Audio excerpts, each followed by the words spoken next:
Vamos falar um pouquinho sobre Elias. Quando Elias estava fugido de Jezabel, porque Jezabel intentou matá-lo, porque ele matou os 400 profetas de Baal, ali os profetas deles lá, né, que eram comprados.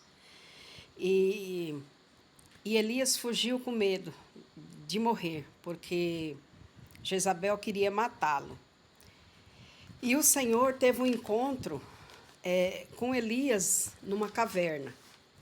Ele fugiu, né, andou muito, chegou numa caverna, ele entrou lá dentro e lá ele ficou pensando a situação e sentindo muito medo.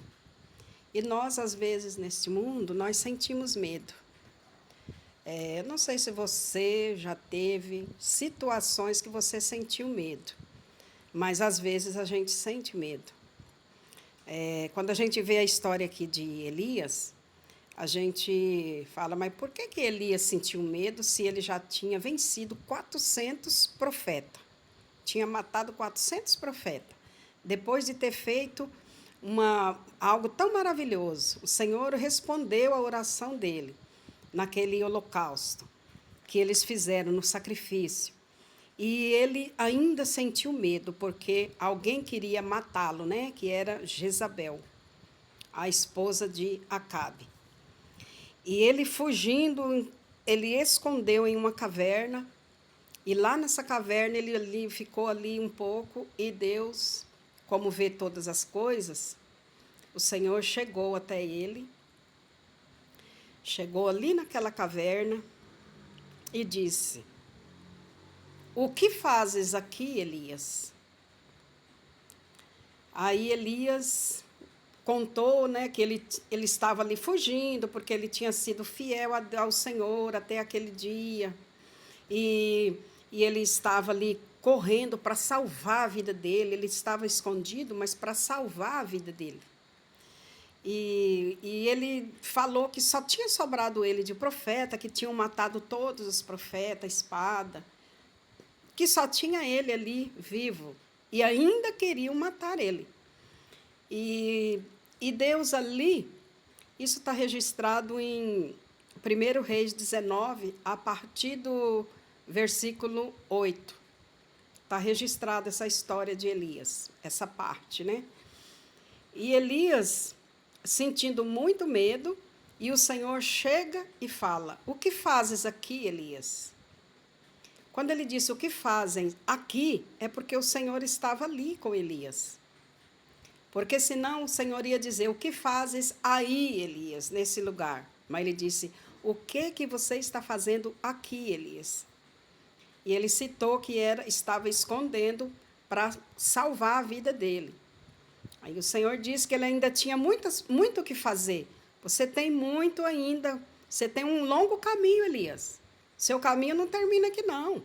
Quem determina a morte é Deus, só Ele que determina a morte. Não adianta o inimigo tentar matar, porque não vai conseguir, né? É o Senhor quem determina a morte, ou permite uma morte. Senão ela não acontece. E o Senhor disse para Elias que era para ele voltar pelo mesmo caminho, porque ele ainda tinha muito o que fazer. E ele já estava próximo a ser recolhido por Deus no redemoinho, né? Como a história conta. Muitos às vezes não conhecem essa história, mas a maioria conhece a história de Elias. E o que traz essa história para nós? Que nós, às vezes, podemos sentir medo. Em algumas situações, a gente pode ter medo, mas o que nós não podemos esquecer é que o Senhor está ali conosco, está nos ajudando. E o Senhor esteve ali, fortaleceu Elias, né? Teve uma conversa com Elias, depois de alguns acontecimentos que a história conta, e pediu para Elias: "Volta pelo mesmo caminho que você veio, e vai e unge Azael, rei da Síria, depois unge Geu, rei para Israel, de Israel, e depois você vai ungir Eliseu, que vai ficar no seu lugar. Esse vai continuar a jornada no seu lugar, porque ele ia ser, né, arrebatado." E o Senhor já pediu para ele deixar alguém no lugar dele, para que o trabalho não parasse, para que o trabalho continuasse. E assim Elias fez.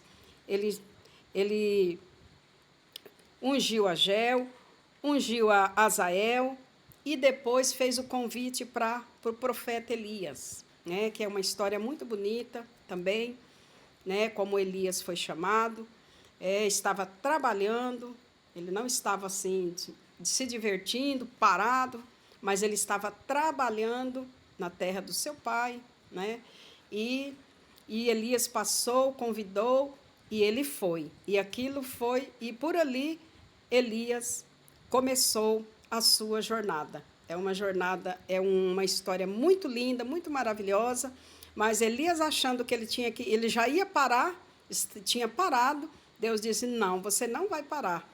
Você está fazendo o que aqui? Você tem muito o que fazer ainda. Volta pelo mesmo caminho e ainda vai fazer isso, vai ungir Ajael, vai ungir Geu e ungir 2 reis e 1 profeta para ficar em seu lugar. A sua jornada não acabou ainda, Elias. Você ainda tem muito o que fazer. Então, você aí, meu querido irmão, meu amigo, meus queridos ouvintes da palavra de Deus, o Senhor tem ainda algo, você tem algo a fazer ainda para Deus. Às vezes a gente acha que já acabou. Não, encerrou, agora encerrou. Não, o Senhor ainda quer mais. Tem mais um pouquinho ainda que o Senhor exige e quer que você faça